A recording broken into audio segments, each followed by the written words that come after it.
Marshall McLuhan said, radio affects most intimately, person to person, offering a world of unspoken communication between the writer-speaker and the listener. Greetings and wishes, everyone. I, Krutarth Kaustubh Kotnis, welcome you to MIT World Peace University School of Media and Journalism's event on the World Radio Day. The World Radio Day is an international day celebrated on 13 February each year. The day was decided by UNESCO on 3rd November 2011 during its 36th conference. Radio. The first thing that comes to my mind is Good Morning, Pune. but we need to understand that there's a lot more than that, than just this energetic good morning wishes and music. Local radio is most important to local communities for more than just emergency announcements and communication during disasters. They provide an outlet for normal community messaging and activities such as local sports, community events, special events, local business advertising, etc. Broadcast radio today reaches a staggering 99% of the Indian population. Rural India relies on it overwhelmingly for information. It also remains the most inexpensive and portable medium. A radio set can be purchased at only 50 rupees, which makes it cheaper than a mobile or television. Where would we be if local radio was not available? Well, to know more, appreciate and promote radio, we here at MIT World Peace University School of Media and Journalism are celebrating the World Radio Day. This year's theme is Yes to Radio, Yes to Trust. We're here to celebrate this event through podcasts, with topics ranging from sports to entertainment, from art to our education system, and an exclusive interview. But before we begin, we have in the studio the man behind this plan, our inspiration, the director of MIT World Peace University School of Media and Journalism, Mr. Dheeraj Singh. Thank you so much, Krutarth, for that wonderful introduction. And I'm very, very happy to be here with all of you, celebrating what I believe is a very, very important day for all of us, because radio connects us like nothing else, and radio brings people together like no other single medium can do, because it is participative, it is fun, it is exciting, it is full of a sort of lateral pool of knowledge that is not available in any other media system. Right, so sir, I have a few questions for you. So how did you come up with the idea of celebrating the World Radio Day? So actually it was quite by chance. It was suddenly there in my feed, one of my reminders saying that World Radio Day is coming up soon. And that got me really excited and thinking, because as a school of media and journalism, we are in the business of creating great communicators, excellent communicators who can reach out to people across through different mediums. And at the moment, I thought, because we do not have a program that sort of concentrates on radio, this would be a good point of entry, a good point to start a journey in radio. So my hope and my desire is that in the days to come, we have a program connected with radio, or even probably a speciality where students like yourself are able to expand their horizons through radio and maybe choose a career in the days to come in radio. So that was the thinking behind celebrating World Radio Day through our students and through these podcasts. Wow, amazing. So the next question I have is, how would you explain the significance of radio in your life, or for that matter, even in today's general times? Mm-hmm. So very interestingly, in my lifetime, actually, when I was just out of college, that was the time when FM radio sort of burst out on the scene and became a very, very we were in a way reconnecting to radio, because previously radio was thought to be a dying species. There were no takers for radio because TV had come in. But when FM radio came, that sort of burst onto the scene, because suddenly you had these very, very glib talking RJs who would be talking about issues really close to us. and also a lot of programming revolved around music, and there was Western music, there was Indian film songs, there was classical music, Western classical music. So it was a very, very exciting reintroduction to radio, and I think from then on it has not looked back. And there was a time when people were predicting the sort of end of radio, but that never happened when FM came into the scene, and it is really a good thing, because there are times when you are on a long drive or you're going out and there is no one else but the radio as your companion, and it keeps people entertained. They make the journey less painful, or if you're driving alone, it makes it you have a companion suddenly. So radio has been a very, very exciting part of my lifetime, at least. And at least I would think that a lot of people in my generation would say the same about radio, which again brings me to the point that we do need to celebrate what radio has done for us and what it continues to do, even despite all the warnings about the demise and end of radio. Nothing of that sort has happened, so it's actually a blessing. Amazing. So the final question. You are the director of MIT-WPU University School of Media and Journalism. I am really curious to know, what is your vision for the institute and for students like me? So my vision is really, really grand and exciting, both for us as the management and faculty of the school, and for the students, because I believe there has to be a synergy between the learners and the teachers. It's not a one-way road. We learn from you guys as much as you learn from us. There is a lot of updation in our knowledge pool. When we speak to you, a lot of things are added, a lot of new ways of doing things are added to it. So School of Communication and School of Media essentially communicates, and there, the crux is that we are a two-way communication institute, unlike the others where the instruction is only one way, it is coming from the teachers to the students. But here it's two ways, it's working both ways, and both of us, teachers and students, are enlarging our knowledge pool and learning from each other. And whatever we take up in the future, whatever stream, whatever medium we take up in the future, we would like for our students to excel, be great brand ambassadors for our institute, our School of Media and Journalism, because at the end of the day, ultimately, it's not the advertising, it's not the promotion that speaks for an institute of learning. It is their students who speak about them, and in return create this excitement and resonance for the school when they go to their workplaces and excel there. So everyone turns around and asks you, where are you from? Which school did you go to? And when you name that your particular school, it becomes a thing of immense pride for both you and the school. I guess, as I said earlier, that the two-way learning process continues even after you graduate, because we believe in keeping in touch with our alumni, and our alumni feeding back to us the information and the advances and the trends that are happening in the market when they join. So it is actually a journey which has no end, because we keep learning from you and you keep feeding back to us whatever you are learning, and so the story continues. Wow, thank you so much. That was so inspiring. So thank you very, very much for being with us here. So without any delay, let's kickstart this banger of an event at MIT-WPU University School of Media and Journalism. We have a podcast led by Misha Sharma and her guest Amol Kale on theatre in Pune. नमस्ते मेरे सभी श्रोताओं को, और आप सभी का स्वागत है इस छोटे से पॉडकास्ट पर, जो मैं Misha Sharma MIT World Peace University की छात्रा वर्ल्ड रेडियो डे के उत्सव पर पेश कर रही हूँ। आज हमारी चर्चा का विषय है पुणे का थिएटर कल्चर। ये बात किसी से भी छुपी नहीं है कि पुणे महाराष्ट्र का कल्चरल कैपिटल है। पुणे के लोग, वहाँ के कॉलेजेस, कॉलेज फेस्ट्स, बच्चे और बूढ़े सभी लिटरेचर और थिएटर की तरफ झुके हुए हैं। इस बात में तो आप मेरा भी उदाहरण ले सकते हैं। मैं पुणे में पिछले 4 साल से हूँ।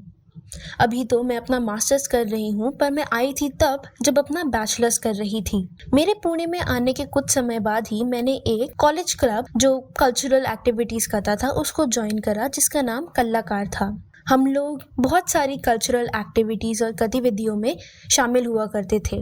मेरे उस क्लब में शामिल होने के कुछ समय बाद ही हमने अपना पहला कमर्शियल प्ले बिठाया एक छोटे से थिएटर में जिसका नाम सुदर्शन था। मैं खुद भी उस प्ले की एक्टिंग टीम का एक हिस्सा थी। उसके कुछ समय बाद ही हमने बहुत सारे कॉलेज फेस्ट्स और कॉलेज कॉम्पिटिशन्स में हिस्सा लिया जहाँ पर हम लोग स्ट्रीट प्लेस किया करते थे। उन स्ट्रीट प्लेस के माध्यम से हम लोगों ने अवेयरनेस फैलाने की कोशिश करी।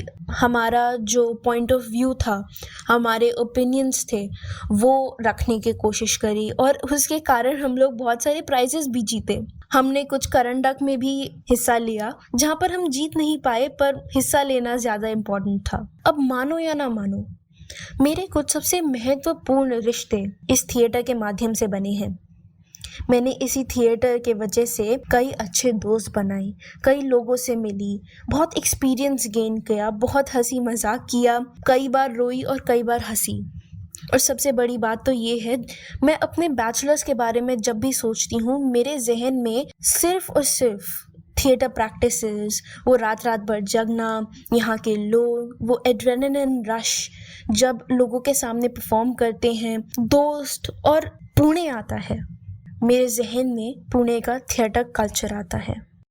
अब ये तो हो गई मेरी बात, पर चलिए बात करते हैं एक ऐसे इंसान से जो पुणे में और पुणे के बाहर भी कई प्लेस कर चुके हैं। एक्टिंग जिनकी रग रग में बहती है और जो पुणे के थिएटर और एक्टिंग कल्चर को बहुत करीबी से पहचानते हैं। श्री अमोल काले पेशे से तो ये फाइनेंशियल सेक्टर में काम करते हैं लेकिन पैशन से हैं एक्टर। आपका बहुत बहुत स्वागत है अमोल जी हमारे इस पॉडकास्ट पर। हेलो, हाय। सबसे पहले मिशा जी आपका बहुत बहुत शुक्रिया कि आपने मुझे यहाँ पर बात करने का मौका दिया है। थैंक यू सो मच मुझे इनवाइट करने के लिए। तो अमोल जी, अभी तक कैसा रहा है आपका एक्सपीरियंस पुणे के थिएटर और थिएटर क्लब्स के साथ? जी, पुणे के थिएटर के बारे में तो मेरा सफ़र जो है वो काफ़ी बेहतर रहा है। जैसे मेरा पोस्ट ग्रेजुएशन कंप्लीट हुआ और मैं यहाँ पुणे आया 5 साल पहले, तो पहले कुछ समय लगा मुझे यहाँ जो क्लब्स हैं उनके बारे में जानने के लिए। और जैसे मैं कुछ क्लब के साथ जुड़ गया तो मुझे बहुत सारी बातें यहाँ पर पता चली। सबसे पहली बात तो ये रही कि यहाँ पर डिसिप्लिन बहुत इम्पोर्टेंट चीज़ है। वक्त, अगर आप कोई काम वक्त पे नहीं करते हो तो आपको बहुत बातें सुनने पड़ेगी, है ना।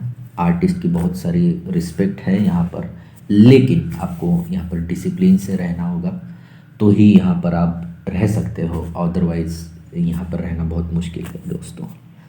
मुझे यहाँ जो सीखने को मिला है, जो प्रोसेस होता है एक प्ले करने के लिए, लाइक स्क्रिप्ट रीडिंग से लेके या शो के दिन तक का जो सफ़र है, अलग अलग क्लब अलग अलग तरीके से आपको बताते हैं, आपको सिखाते हैं। लाइक कैरेक्टराइजेशन हो, म्यूज़िक हो, चाहे सेट डिज़ाइन हो। यहाँ पर यंगस्टर्स बहुत है यार हमारे जैसे, और काफ़ी सारे इनोवेटिव आइडियाज़ वो लेकर आते हैं और इम्प्लीमेंट करते हैं। और जब शो के दिन जो कुछ इम्प्लीमेंट हुआ है वो हम देखते हैं तो यार बड़ा मज़ा आता है। थिएटर के मज़ा ही इसमें है ना। मैंने पुणे में कुछ प्लेस में काम भी किया है, कुछ मराठी है, कुछ हिंदी है। खुदाई पांडुरंग, इल्हाम जो प्ले है वो मानो कौल साहब ने लिखा है और 4 शोज़ उसके पुणे में हुए हैं और उनमें से एक शो हमारा हाउसफुल भी रहा है। तो मुझे काफ़ी मज़ा आया यहाँ पर थिएटर करने में। कुछ ही समय में फिरोदिया करंडक का आरंभ होने वाला है। उसके लिए आप एस्पायरिंग थिएटर एक्टर्स को क्या सलाह देना चाहेंगे? कुछ दिनों में फिरोदिया करंडक होने वाला है और काफ़ी मज़ा आता है। और मैं आने वाले आर्टिस्ट लोगों को बस इतना ही कहना चाहता हूँ कि थिएटर जो है एक ग्रुप एक्टिविटी है और आप सब लोग मिलजुल कर अच्छे से काम करें। जो डायरेक्टर हमें कहते हैं उनकी हम बात सुने और अपने भी आइडिया उनके सामने रखें। अगर उनको उचित लगे तो वो भी ना नहीं कहेंगे आपको, और तहे दिल से काम करो। और मेरी तरफ से बहुत बहुत शुभकामनाएं। आपके हिसाब से पुणे में कौन से सबसे अच्छे थिएटर्स हैं जहां पर आप परफॉर्म कर सकते हैं? अगर हम यहाँ के थिएटर्स के बारे में बात करें तो आपको छोटे से लेकर बड़े तक हर तरह का थिएटर आपको यहाँ पर देखने के लिए मिलेगा। जैसे बाल गंधर्व थिएटर है जिसकी सीटिंग कैपेसिटी काफ़ी ज़्यादा है, और वहाँ के अरेंजमेंट, वहाँ का स्टाफ हो चाहे, जो काफ़ी हेल्पफुल है। अन्ना भाऊ सभागृह है, भरतनाट्य मंदिर है जहाँ पर काफ़ी सारे कॉम्पिटिशन्स होते रहते हैं, और सुदर्शन रंगमंच है। ऐसे थिएटर आपको ये सिटी में देखने के लिए मिलेंगे। और भाई मैं यहाँ के ऑडियंस की भी दाद देना चाहता हूँ। पुणे के ऑडियंस काफ़ी अलर्ट, काफ़ी बेहतर ऑडियंस आपको मिलेगी। एक कलाकार जब स्टेज पे परफॉर्म कर रहा होता है और उसको अगर ऑडियंस की तरफ से अगर कोई रिस्पांस नहीं आया तो उसे मज़ा नहीं आता है परफॉर्मेंस करने में। लेकिन आप अगर पुणे में हो तो मुस्कुराइए भाई, क्योंकि यहाँ की जो ऑडियंस है वो बहुत बढ़िया ऑडियंस है। ऑडियंस यहाँ पर रिस्पांस भी देती है। अगर आप कुछ गलत या अनाप शनाप कर दे तो वैसे भी रिस्पांस ही ऑडियंस देती है। तो काफ़ी मज़ेदार यहाँ की ऑडियंस है, एक्टिव है और अलर्ट है यहाँ की ऑडियंस। क्या आपको लगता है कि आने वाली पीढ़ी को थिएटर में जाना चाहिए, और अगर हाँ तो फिर क्यों? जी हाँ, बिल्कुल मुझे लगता है कि आने वाली जो पीढ़ी है उन्होंने थिएटर जॉइन करना चाहिए, क्योंकि थिएटर एक्टिविटी एकमात्र ऐसी कला है जहाँ पर आप गा सकते हो, जहाँ पर आप डांस भी कर सकते हो, एक्टिंग भी कर सकते हो, सब प्रकार की कलाएँ ये इसमें समाई हुई है। तो मुझे लगता है कि आप अगर थिएटर जॉइन करेंगे तो आपका ऑटोमेटिकली आपकी पर्सनालिटी जो है वो डेवलप हो जाएंगी, और आपको इससे फ़ायदा ही होगा, बहुत सारा फ़ायदा है।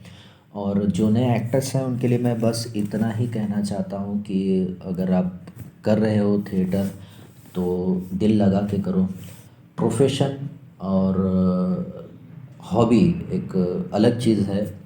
कुछ लोग हॉबी के नज़रिए से इस फील्ड को देखते हैं और कुछ लोगों का प्रोफेशन ही होता है। तो ये जो डिफरेंस है, ये डिफरेंस आपको पता होना चाहिए। आपको लाइफ टाइम थिएटर करना है या फिर आपको कहीं जॉब करते करते हुए थिएटर करना है, ये आपको सोचना पड़ेगा और ये बात आपके दिमाग में तय होनी चाहिए, है ना। लेकिन थिएटर करना ज़रूरी है, क्योंकि थिएटर में सब प्रकार की कलाएं हैं। उसमें डांस है, उसमें सिंगिंग है, उसमें एक्टिंग है, पेंटिंग है, वॉटेवर जितनी भी सारी कलाएं हैं वो सब कलाएं इस थिएटर में समाई हुई हैं। तो मुझे लगता है कि ज़रूर आने वाली पीढ़ी जो है वो थिएटर से रुचि रखे, थिएटर ज़्यादा से ज़्यादा लोग जॉइन करें। और अगर आप नहीं भी कर पाते हो, आप एक अच्छा ऑडियंस भी बन सकते हो, है ना। धन्यवाद अमोल जी कि आप हमारे साथ जुड़े और हमारे श्रोताओं को पुणे के थिएटर कल्चर और अपने एक्सपीरियंसेस के बारे में बताया। बहुत बहुत शुक्रिया मीशा, यहाँ पर मुझे आज बुलाने के लिए। Thank you so much, thank you. तो आज का ये पॉडकास्ट का कार्यक्रम हम यही समाप्त करते हैं। आप सभी का शुक्रिया मेरे साथ जुड़ने के लिए, और आप सभी को वर्ल्ड रेडियो डे की हार्दिक शुभकामनाएं। Wow. Thank you so much, Misha. Thank you so much, Amol, for sharing your experience, not only about the discipline, but also these other major aspects that are involved, because this is not only going to inspire many theater artists, but it is also going to guide them. It's going to help them to know the right approach towards being a successful theater artist. Man, this is getting so interesting. So, moving forward, next on MIT World Peace University School of Media and Journalism event on the World Radio Day, we have Avni Chitnis, who will be talking to RJ Ruhi. To tell you a little about RJ Ruhi, I want to mention that he is our alumni. Hello, sir. I am Avni Chitnis, a media student from School of Media and Journalism from MIT-WPU. And on the occasion of World Radio Day, I am glad to be interviewing you, Mr. RJ Ruhi, aka Ruhi Jamwal. The first thing that came to my mind while when I got to know that I'm interviewing you is that I have been doing an internship in a community radio, and it makes me feel so motivated towards working towards my goals. So, welcome, sir. Thank you so much, Avni, for the warm welcome. And it's good that you are doing internship in the radio. That's what I did when I was in college, and you are in the right path. Keep it up. Yes, thank you, sir. So I have a few questions lined up for you to begin with. I have heard that you were a part of MIT. So how did your journey begin from there? Like, did you have this inclination towards radio since the start, or it developed eventually? To study in the most, prestigious college like MIT, it was like a dream come true.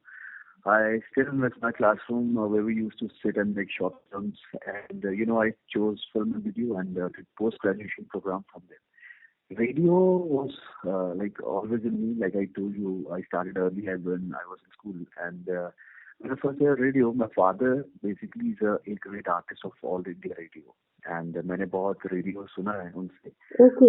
सुबह सुबह radio on हो जाता था घर पे but when I came to MIT उससे पहले I was OGT like on the job training in a private radio station. I got a job after graduation, but I left it because I wanted to see the world and I was young and I thought let's go to Pune, get some exam and then I got admission in MIT. I was an average student.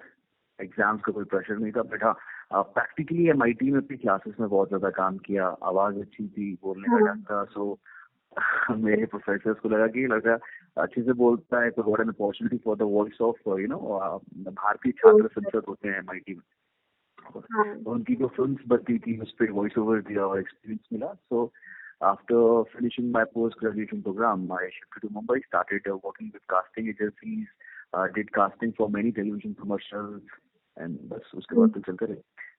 Okay, that is great.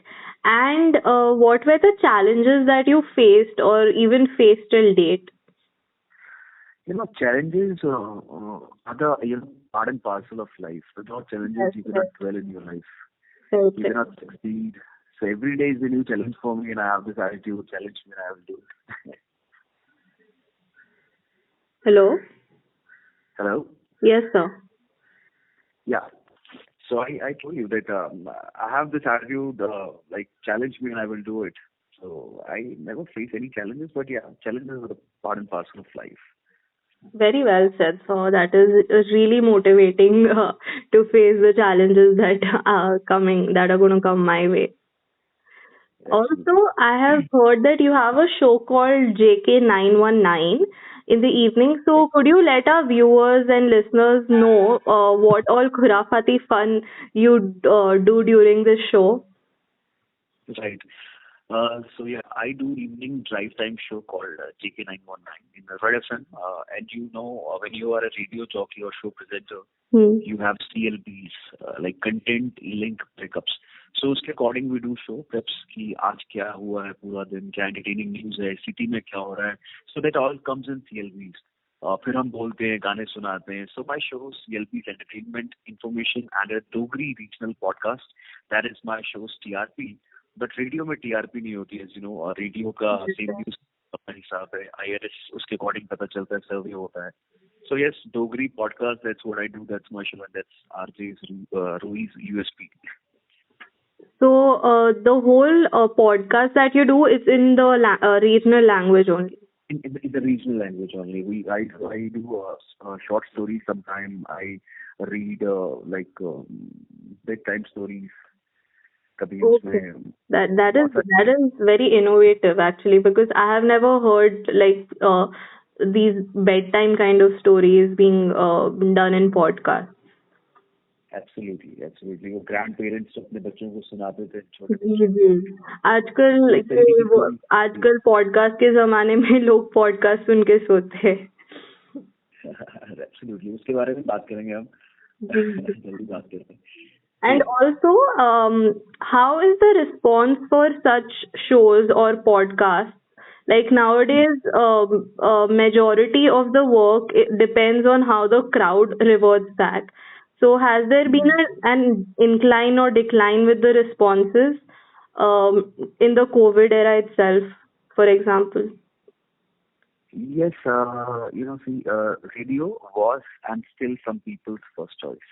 And आज भी there are people those who wait for the morning and evening newspapers, and it's same in radio. Sometimes we don't get responses, and sometimes we get much of responses, and it all depends on your show's content. And like आपने बोला Covid में सबसे important चीज ये होती है कि ways of communication क्या है हमारे कोविड में रेडियो टेलीविजन सोशल मीडिया ये मतलब सबसे बेस्ट अगर कहीं जाएं तो ये कम्युनिकेटिंग मॉड्यूल्स है लोगों तक पहुंचाने के। सो रेडियो ने भी बहुत हेल्प की, हमने भी बहुत हेल्प की, चाहे वो ऑस्ट्रेलिया से हम लोगों को पास आते थे फोन कॉल्स की, हाँ इस जगह पर वो इंसान है उसकी हेल्प करनी है, या फिर जम्मू से किसी और जगह पे पहुंचाने होते थे, तो बहुत सारे लोगों की हमने हेल्प की रेडियो। तो it's always medium of the masses.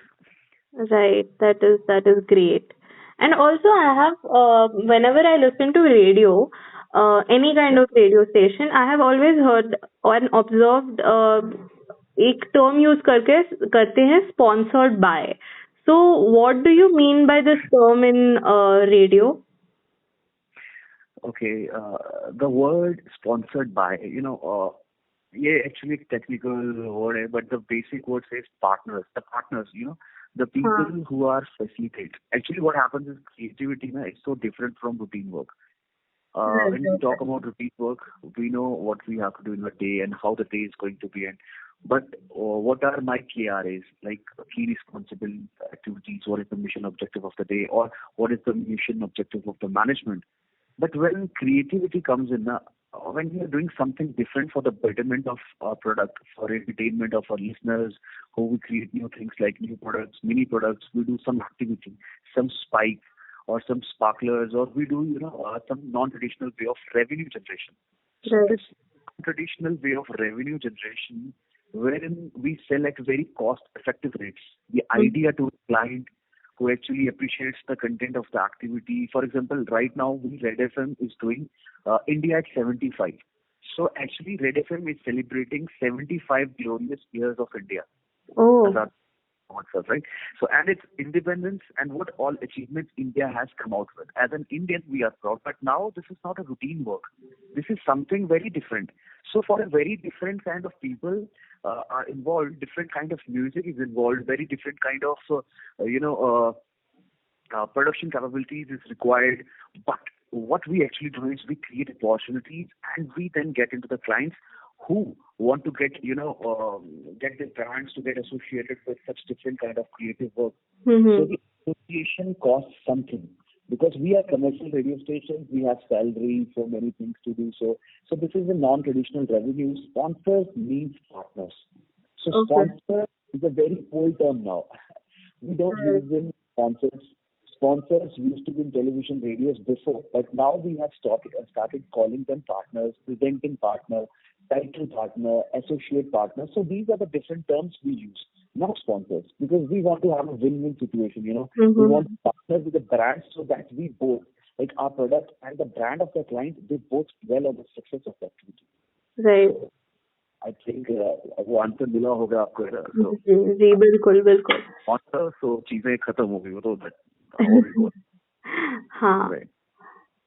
And अभी जैसे वर्चुअल रियलिटी का जमाना है, सो आजकल जैसे पहले के जमाने में रेडियो जॉकीज कैसे इनविजिबल होते थे फॉर द वर्ल्ड, तो आजकल कैसे सोशल मीडिया हैंडल्स होते हैं, यूट्यूब पे अपलोड करते हैं वीडियोस, तो मतलब क्या चेंजेस ऑब्जर्व किए हैं, मतलब क्रिटिसिज्म मिला है इस विजुअल प्लेटफॉर्म पे, या is it better in the traditional mode of radio broadcast?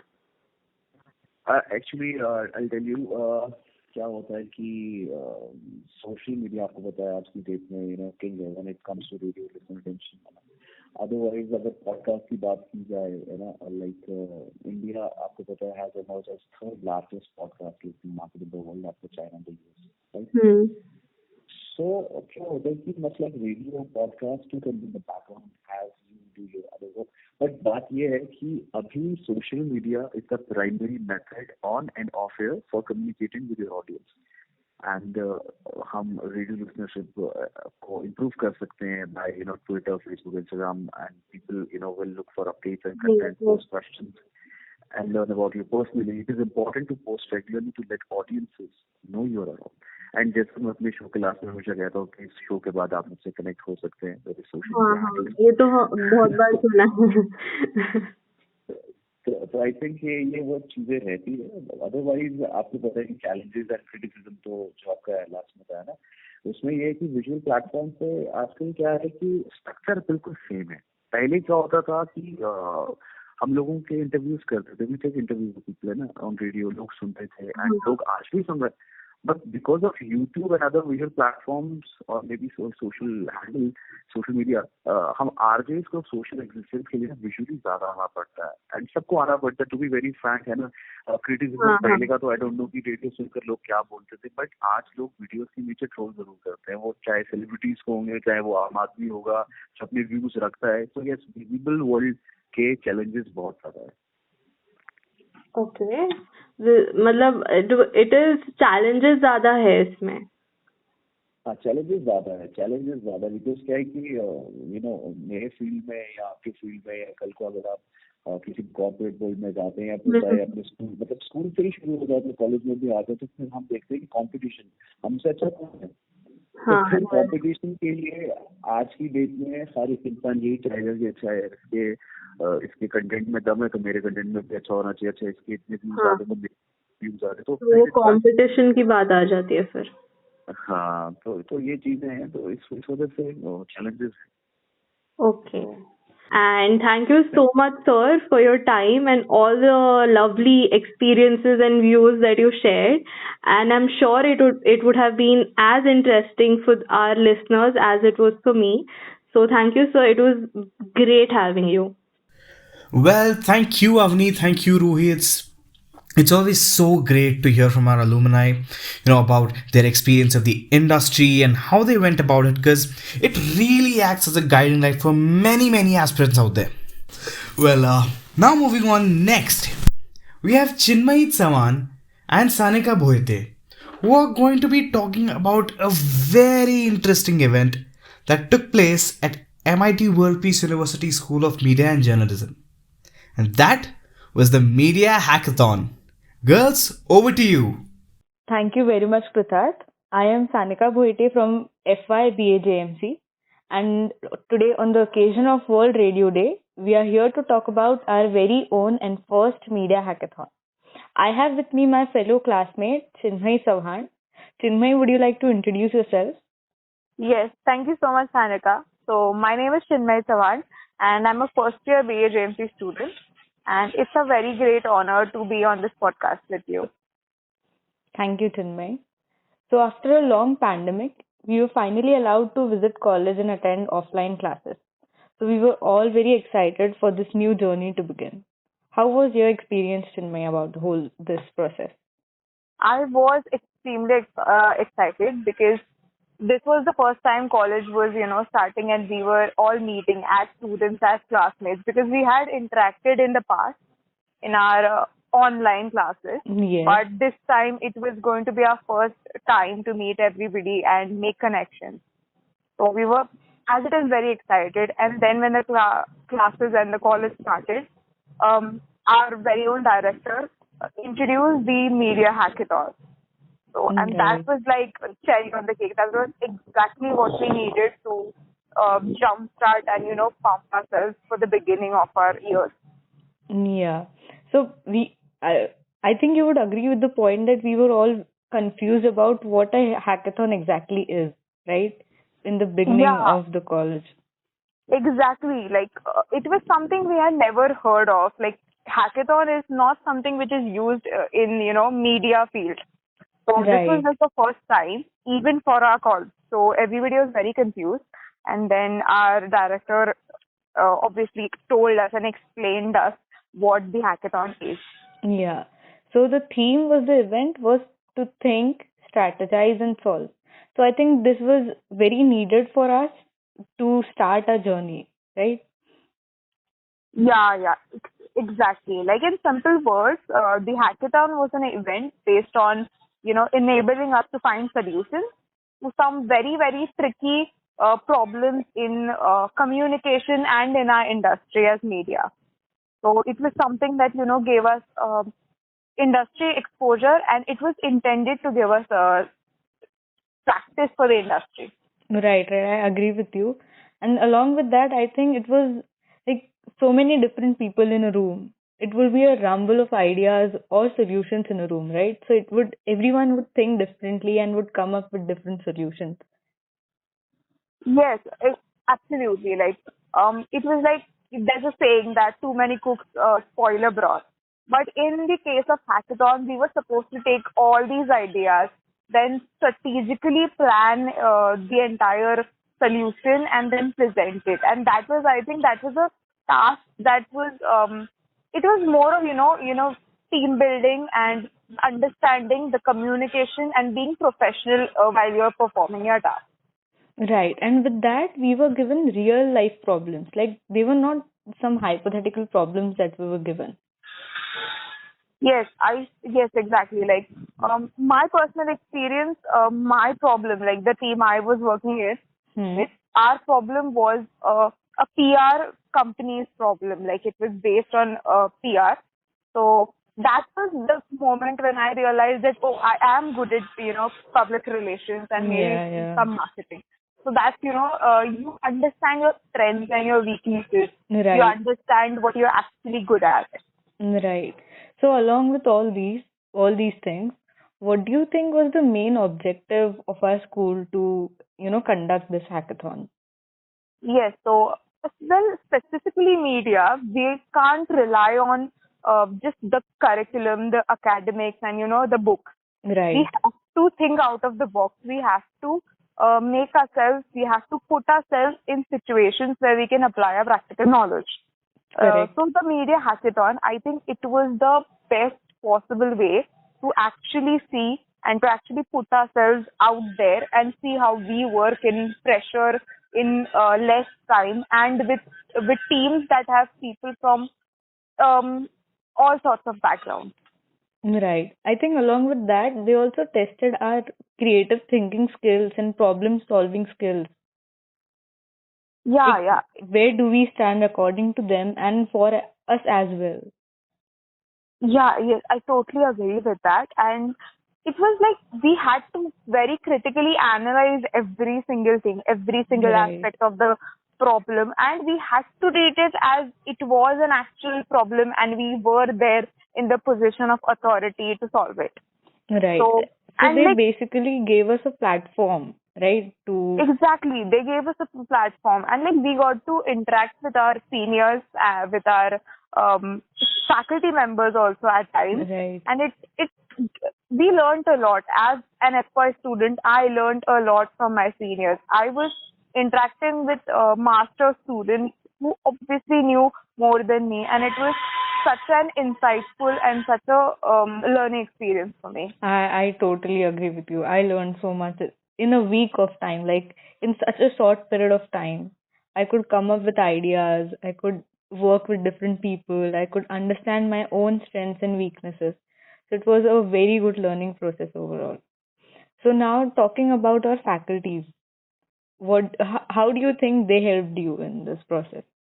Well, the faculties, right from the beginning, from explaining the problem to maybe, giving us hints how to solve the problem. And then when the presentations were done by the team, they also gave us, detailed judgments about our presentation.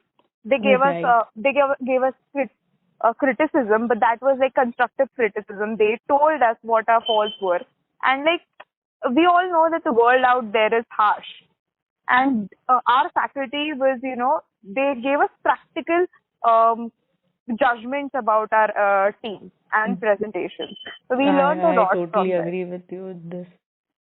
I can tell you, after that 1 week of working and presentations, my approach towards things, it changed, I became more professional when dealing with presentations or such subjects.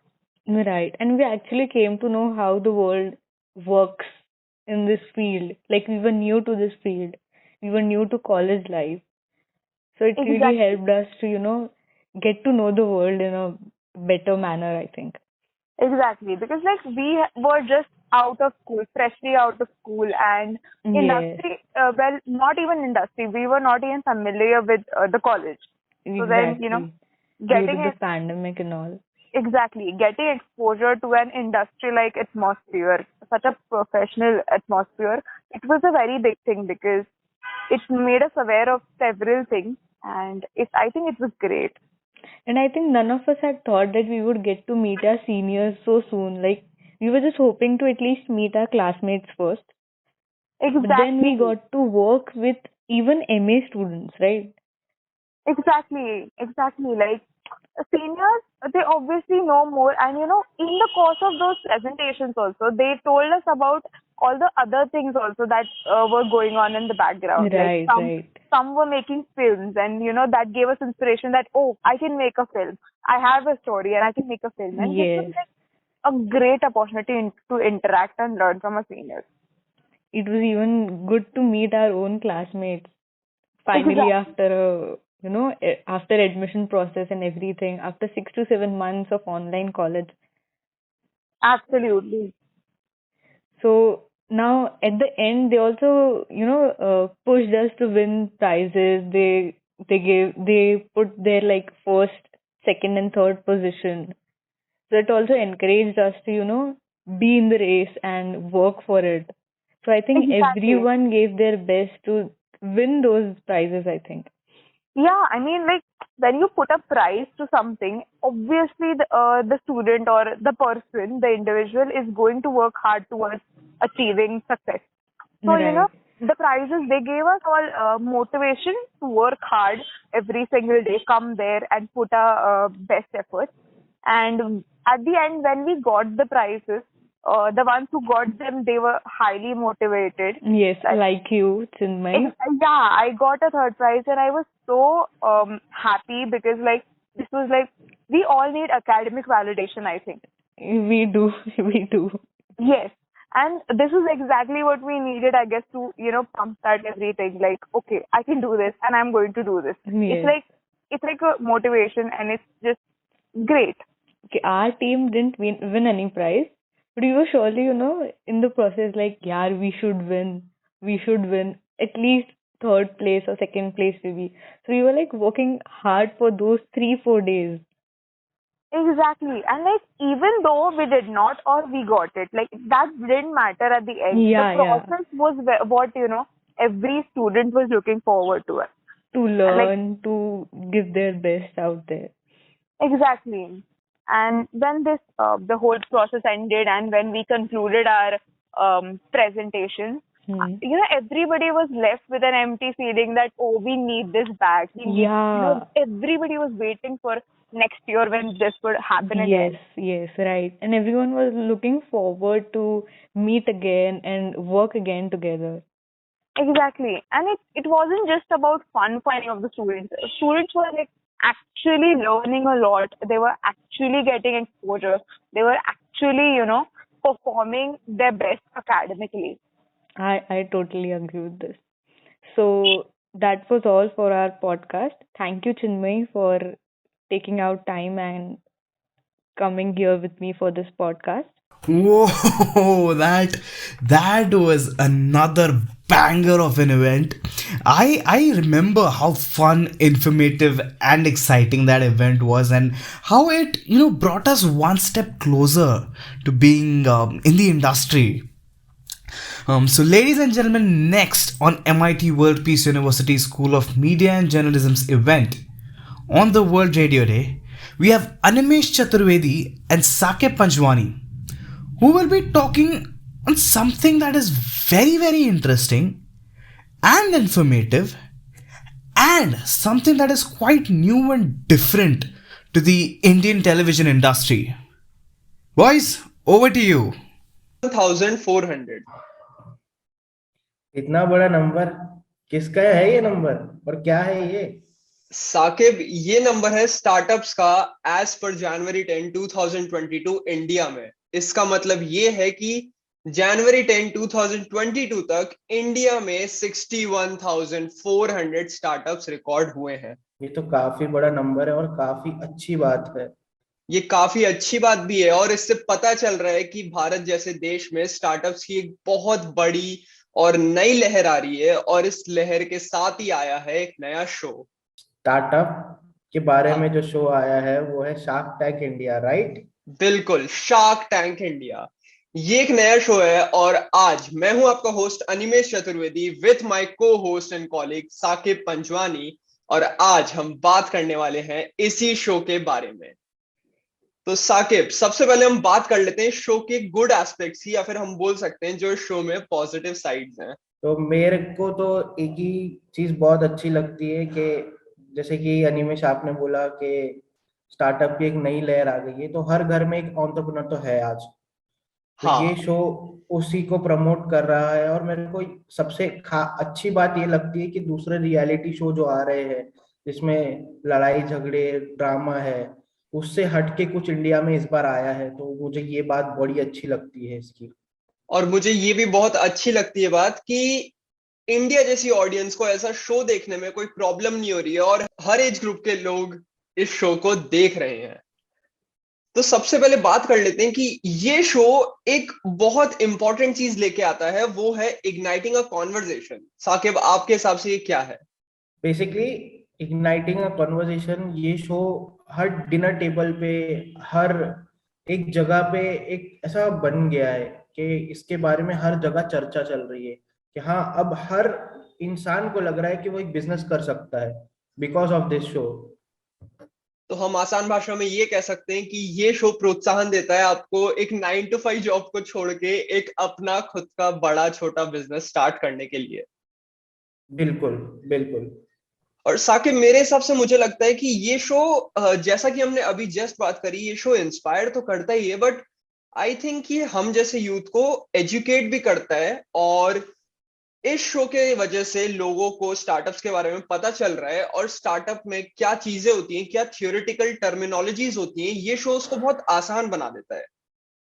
बिल्कुल, अगर आप इनके episodes देखोगे तो वो जो startup terminologies है या जो जार्गन्स वर्ड है उसको एकदम क्रिस्प और क्लियर भाषा में समझाते भी है, ताकि वो लेमैन के लिए बहुत इजी हो जाए। तो ये बहुत ही अच्छा शो है मेरे हिसाब से। आई थिंक इसी वजह से ये शो स्टैंड आउट कर रहा है। और साकिब, क्या आपके हिसाब से आपको ऐसा लगता है कि शो के जो मेकर्स हैं वो सिर्फ प्रॉफिट के लिए शो रन कर रहे हैं जैसा कि बाकी सारे करते हैं? देखिए, प्रॉफिट सेकेंडरी है मेरे हिसाब से इधर, लेकिन दूसरे स्टार्टअप, जो छोटे स्टार्टअप है, उसको प्रमोट करना ही इनका सोल मोटिव है, जहां तक मुझे लगा है, जितना मैंने देखा है शो को। आई थिंक आप ऐसा कहना चाह रहे हैं कि जो मेकर्स हैं शो के, वो एम करते हैं कि ऑडियंस को मोटिवेट करें, लोगों को इंस्पायर करें और एक बिजनेस माइंडसेट को इंडिया में प्रमोट और स्प्रेड करें। जी, बिल्कुल, यही ओके, कोशिश है उनकी। ओके, तो अब हम आ जाते हैं अपने नेक्स्ट सेगमेंट में, जो है कि इस शो में ऐसी क्या चीजें हैं जो इम्प्रूवमेंट मांगती हैं, क्या वो ऐसी चीजें हैं जो इस शो में हल्की सी अगर अच्छी हो जाए तो ये शो में 4 चांद लग जाएंगे? तो बेसिकली मेरे हिसाब से पहला तो है कि थोड़ी सी जो ब्रांड प्लेसमेंट है वो थोड़ी अच्छी हो जाए तो बहुत बढ़िया लगेगा शो, क्योंकि मैं अगर इनकी पिक्चर्स देखता हूँ तो बीच बीच में अपग्रेड का आ जाता है, या उनके कुछ स्पॉन्सर्स की चीजें आ जाती है, तो वो थोड़ा हाँ, सा इरिटेटिंग फील होता है कि बार रिपीटेशन में आती है वो, हाँ, इसलिए। एज एन ऑडियंस थोड़ा खटकता है वो। तो वो अगर कुछ इंटेंस पिक्चर्स चलती है तो उसमें बीच में अपग्रेड का प्रमोशन आ जाता है, तो वो थोड़ा सा इरिटेटिंग हो जाता है।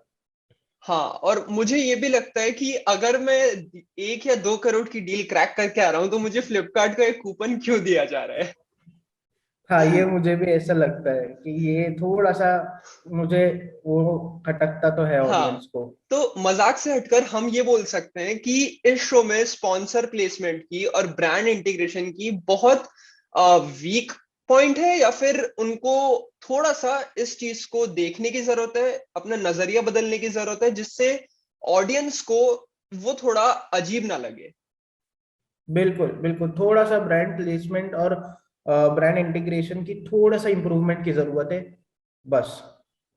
और मेरी शो से एक छोटी सी ये भी शिकायत है कि जो इस शो में जजेस हैं जिनको नाम दिया गया है शार्क्स, वो रिस्क बिल्कुल नहीं लेते हैं।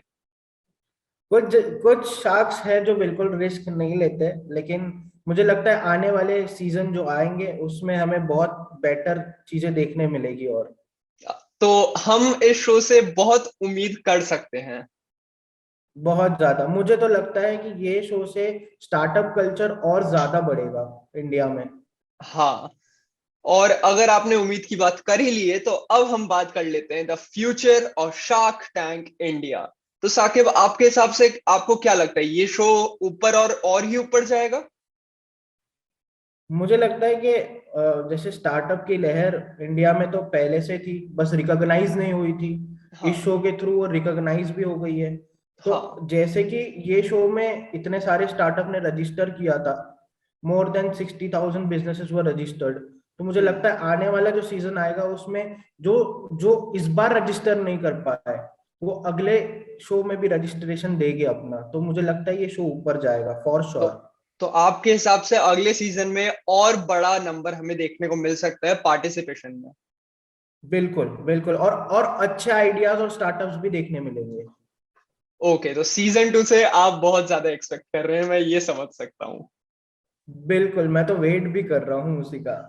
हाँ, तो आपके हिसाब से ये मैं एक सवाल पूछना चाहूंगा कि क्या आपको लगता है ये शो आइडियाज खत्म कर देगा, या फिर धीरे धीरे जो शो के मेकर्स हैं उनको आइडियाज आने बंद हो जाएंगे, या फिर क्या आपको लगता है कि स्टार्टअप्स, जैसा आपने बोला कि स्टार्टअप्स तो बहुत ज्यादा आएंगे, बट एक स्कोप ये भी है कि हो सकता है शायद डीमोटिवेशन हो जाए एक तरह का और स्टार्टअप्स कम हो जाए? क्या आपको ऐसा लगता है? देखिए, इंडिया तो बहुत बहुत बड़ा देश है। यहाँ पे कोने कोने में एक बिजनेसमैन या बिजनेस आइडिया छुपा हुआ है। तो मुझे ऐसा लगता है कि जिनको रिकॉग्नाइज नहीं हुए थे जो लोग, उनको यहाँ के एक पहचान तो मिल जाएगी जी एटलीस्ट। तो बिल्कुल। मुझे लगता है कि ये शो आइडियाज से रन आउट तो नहीं होगा, लेकिन मुझे लगता है कि ये और आइडियाज बिल्ड कर देगा लोगों के दिमाग और में। बढ़ेगा और ग्रो करेगा और एक्सपैंड करेगा। यस, मुझे बिल्कुल ऐसा लगता है। अच्छा, तो अगर हम फ्यूचर की बात कर ही रहे हैं शो की, तो क्या आपको लगता है कि जो शो के जजेस हैं, जो शो के शार्क्स हैं, वो शो को लीव कर देंगे सीजन 2 में? देखिए, ये तो उनके मेकर्स ही बता सकते हैं, लेकिन मैं उम्मीद करूंगा कि जो सीजन 1 के कुछ जजेस थे वो हाँ, वो रहे सीजन 2 में, क्योंकि काफी इंटरेस्टिंग कॉन्वर्सेशन हुआ था। जो तो चार बेसिकली चांद लगा बहुत, रहे थे इस कार्यक्रम में। हाँ हाँ, तो वो बेसिकली बहुत बढ़िया कॉन्वर्सेशन होता है और बहुत बढ़िया नेगोशिएशन स्किल्स भी है उनमें। तो मेरे को लगता है कि वो रहना चाहिए। आई थिंक ये शो इमोशनली हुक करता है लोगों को, ऑडियंस को, उनके जजेस के थ्रू, इस शो के फॉर्मेट के थ्रू, क्योंकि इसमें ड्रामा है, इमोशन है, सस्पेंस है, इंटेंस बातें हैं, और वो इंटेंस बातें दिखती हैं इन टर्म्स ऑफ नेगोशिएशन, जैसा आपने कहा। तो मेरे हिसाब से ये शो सारे टीवी रियलिटी शोज जो इंडिया में चलते हैं उन सभी का एक मिश्रण है, और इसलिए मेरे हिसाब से शायद लोग इसे देखना पसंद भी करते हैं। हाँ, मेरे हिसाब से भी यही है। दूसरे रियलिटी शोज अपने ऑडियंस को इतना एजुकेट नहीं कर पाते जितना ये शो एजुकेट कर रहा है। हर हाँ। जगह चर्चा है। 10 साल का बच्चा भी आज बिजनेस के बारे में बात कर रहा है और 60 साल के अंकल भी आज बिजनेस के बारे में बात कर रहे हैं, क्योंकि वो दोनों एज ग्रुप के लोग शार्क टैंक इंडिया देख रहे हैं अपने घर में। तो ये शो कहीं ना कहीं लोगों में एक उम्मीद और हिम्मत भी जगा रहा है। बिल्कुल, मतलब जो बिजनेस कर रहे थे ऑलरेडी, अगर उनमें थोड़ी सी भी डीमोटिवेशन थी तो ये शो उनको और मोटिवेट कर रहा है कि आप बिजनेस बड़ा करिए करिए, हम आपको सपोर्ट करेंगे। ओके, तो इसी के साथ साकिब, आप इस सेगमेंट को कंक्लूड कैसे करेंगे आपके हिसाब से? तो देखिए, मुझे तो लगता है कि इंडिया जैसी कंट्री जो है उसमें बहुत सारे लोग जो है वो 9 to 5 जॉब भी करते हैं, कुछ लोग का साइड बिजनेस भी है। तो ये जो शो है वो उस आदमी, जो आदमी हो औरत हो, उसको एक नई पहचान दे देता है। एक उसको हम्म। बता देता है कि आप का बिजनेस कितना स्केलेबल है, कितना अच्छा बिजनेस है आपका। और हम्म। उसके साथ ही ना कुछ लोग उसके साथ और जुड़ जाते हैं। तो अगर नेशनल टीवी पे कोई बड़ा आदमी आपको हम्म। ये बोल देता है कि आपका बिजनेस बहुत अच्छा है, हम्म। तो दूसरे लोग शो के बाद भी आप उस बिजनेस में जुड़ने की कोशिश करते हैं। तो मुझे ऐसा लगता है कि हाँ। ये जो है भारत की नई उम्मीद है ये शो, जो अच्छा। बिजनेस को आगे बढ़ाएगा, जो स्टार्टअप कल्चर को आगे बढ़ाएगा। और मुझे लगता है कि इसी से इकोनॉमी भी बूस्ट होगी और दूसरे नए नए स्टार्टअप जो आएंगे, वो जो भारत में इतनी सारी प्रॉब्लम्स है उसको हम्म। सॉल्व करने के लिए जो स्टार्टअप आएंगे उसको बहुत हम्म। बढ़ावा मिलेगा ये शो से। तो मुझे तो मेरे हिसाब से ये शो बहुत फैंटास्टिक जा रहा है, जैसा भी बेशक। जा रहा है। और मैं उम्मीद करूंगा कि ये शो आगे भी ऐसा चलता रहे। Okay, so in the end, as conclusion, I would like to say that ki Shark Tank India as a show has lot of potential to change the Indian mainstream reality TV shows image, the scene in longer terms, and मेरे हिसाब से I think कि it has the power to mold your young minds watching the shows to think big, do big, build big, and be something big. So I think that was it. यही था इस segment को लेके. I hope आपको ये पसंद आया हो सेगमेंट. और इसी के साथ मैं अनिमेश आपका होस्ट और को होस्ट साकिब पंजवानी विदा लेते हैं और धन्यवाद करते हैं कृतार्थ को. सो ओवर टू यू कृतार्थ. Wow, thank you so much, Animesh. Thank you, Sakib. This is very, very knowledgeable, and it is something very different from what the Indian television industry has to offer. Considering the fact that it has had several, successful seasons abroad, I feel it won't be very different for our country, as the entire startup culture has taken India by storm. And I believe we really need to promote this culture, as it gives us a ray of hope for a better economy and a better future. So thank you guys for enlightening us about the show Shark Tank India. Well, now moving forward, we have Shubh Sharma, Param Lakhani, and Toshit, who will be sharing their experience at MIT World Peace University.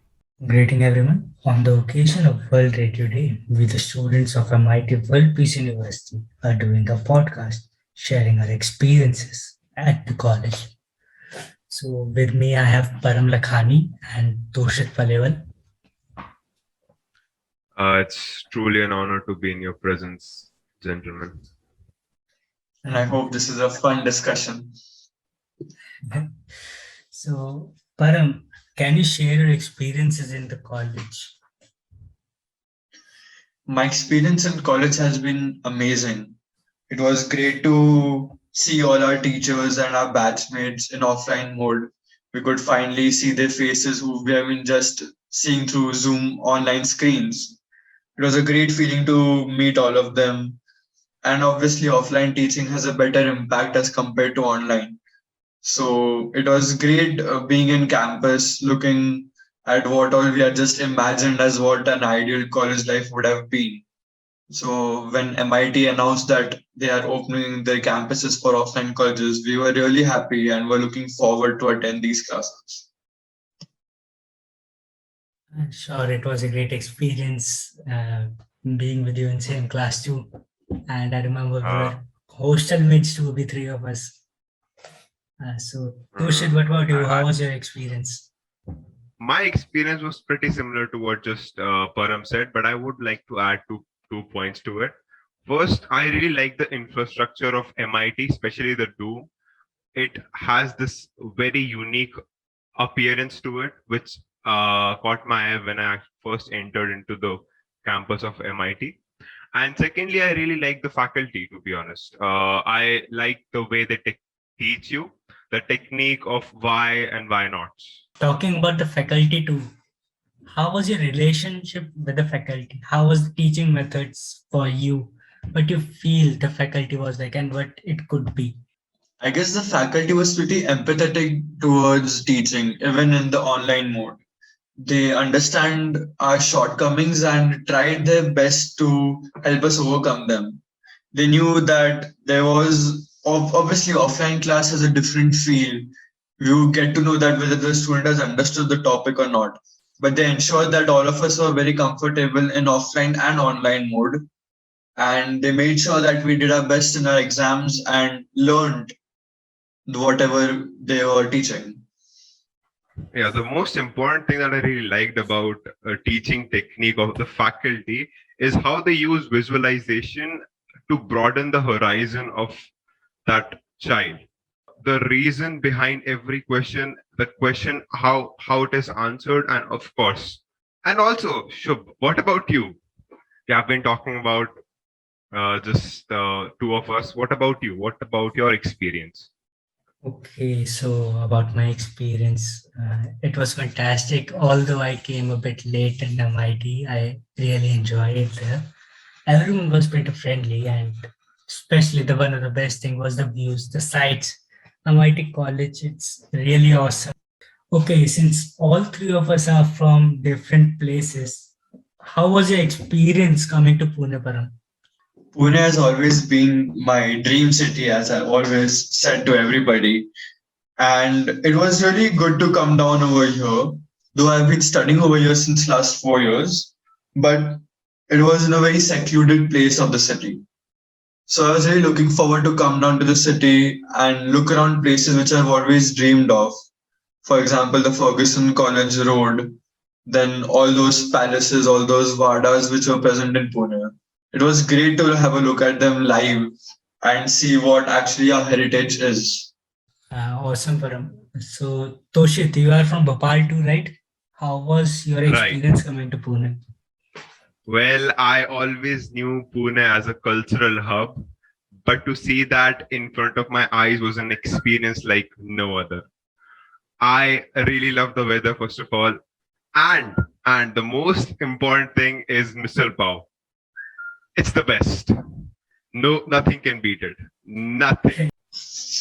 Yeah, it truly is a delicious dish. So, it was great talking to both of you on this topic. Over to you, Kotat. Well, thank you so much, Shobh, Param, and Toshit. It really sounds like you're having a lot of fun out here. Now moving on next. We have Nuppar Mahatani and her friend Snigdha Singh being about OTT. Over to you, Nuppar. Thank you, Krutad. Hello and welcome everyone. I, Nuppar Mahatani, along with my friend Snigdha Sakshi, would like to welcome you on the occasion of World Radio Day, and we are pleased to be organizing and being a part of this podcast. Firstly, I would like to thank Snigdha for being and accompanying me in my podcast. Hello, I'm so happy to be getting to work with you, Nupur. It's always a pleasure. I'd say likewise, Snigdha. So without beating around the bush, let's just directly jump into the podcast. We have all been surviving under a grueling pandemic for the past 2 years, which is into its third year now. Over these many months that have passed, we have learned on how to accustom ourselves to the new changes that have come about. And I feel in the similar fashion, we have also learned on to how to adjust with OTT, that is over the top streaming services, in comparison with the traditional theaters. And I also feel that eventually the adjustment has fared very well, because we have realized that with a morsel of amount, like spending only a morsel amount of money, we could get to watch online movies without having to step to outside and also be in our comfort zones while doing the same. This was when the huge transition and a change of era occurred, when OTT platforms got more attention and appreciation than the theaters. I must say, Nupur, you couldn't have voiced my opinions and thoughts about OTT platforms in a more declarative manner. I agree with what you have said. But another thought that keeps on haunting me at back of my mind is wondering about how TVs, theaters and radios have all come under a huge slab of financial losses due to the uproar that OTT platforms have received. Amidst these umpteen amounts of economical crashes, these traditional methods of entertainment have a major contribution to it. Alas, to every action, there is always an equal and opposite reaction. Snigdha, that's the perfect phrase to explain the negation that gets shadowed by the positive side to everything. Snigdha, I also feel that hearing about the uproars of OTT platform, it has also helped shows, movies, and all the new releases get the media traction and the public's attention through social media. It has become so easy for all the social media platforms, which also include OTT platforms now, to come into connection with each other, that it has almost become possible for an individual to do a multitude of things while sitting on a chair at home and maybe sipping a hot tea. All in all, I feel that the clout every show receives makes up for the huge financial crunches that came along when the initial modes of entertainment like theatre had shut down. I can keep on nodding my head violently, Nuppar. Your words couldn't have been truer. You know, I recently came across this statement that OTT platforms and movies that we would go and watch in theaters or on television channels have the same price altogether. I put a thought into it, but I believe that the ones stating this point are not thinking about the additional prices that come along. For watching movies in theaters, the fares of commuting, beverages, prices, etc. come into the picture. So not only are OTTs comfortable, but are also very cost effective, I must say.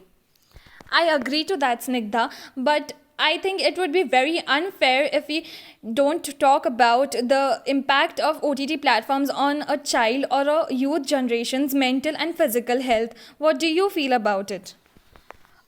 Yes, this easy access to the OTT has both positive and negative impact. I must say that, Nupur. It all depends on the content consumption of the consumer. We have seen mostly teenagers indulging themselves in entertaining content which can easily turn into addiction. And this addiction is not less than any drug addiction.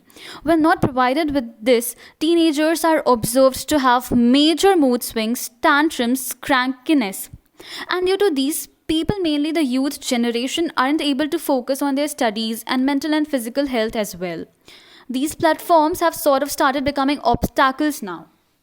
I agree to that, Snigdha. And even increase in the screen time comes with a lot of health issues such as sleepless nights and anxiety, stress, and whatnot. And talking about physical attributes, people avoid going out and taking part in any sort of physical activity, which results in obesity and causing various other physical health problems. Yeah, but these are the common issues we have come across. Recently, I came across this new issue that has emerged due to excess binge watching. Like kids of age 14 to 16 have started relating their lives with the series of their choices. They get affected by very and every small incident taking place in the show, and this, as a result, has an impact on their mental health as well.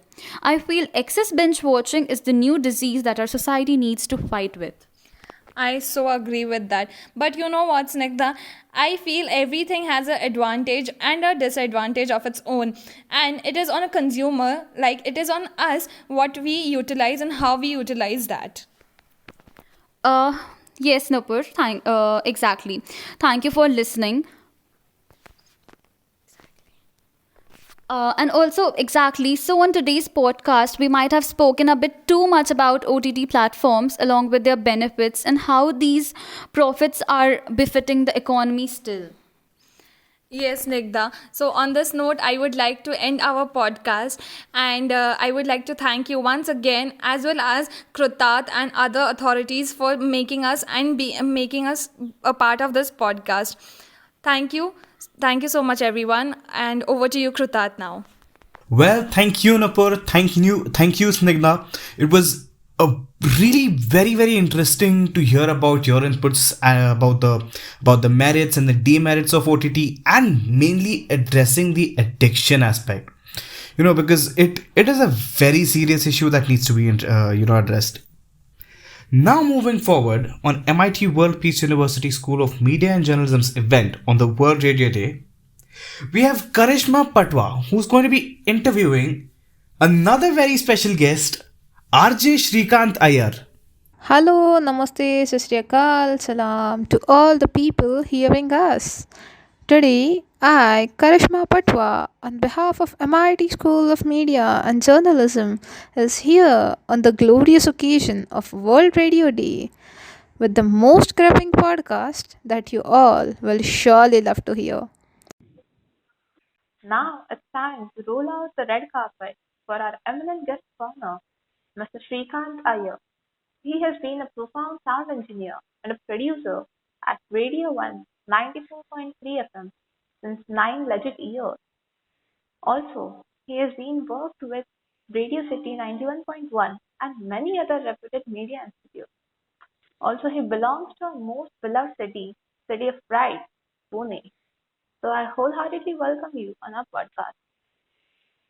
Thank you. Thanks a lot. So now, let's hear his journey and gain some insightful guidance from him. So, sir, what is your educational background and how did you thought of choosing such a dynamic field?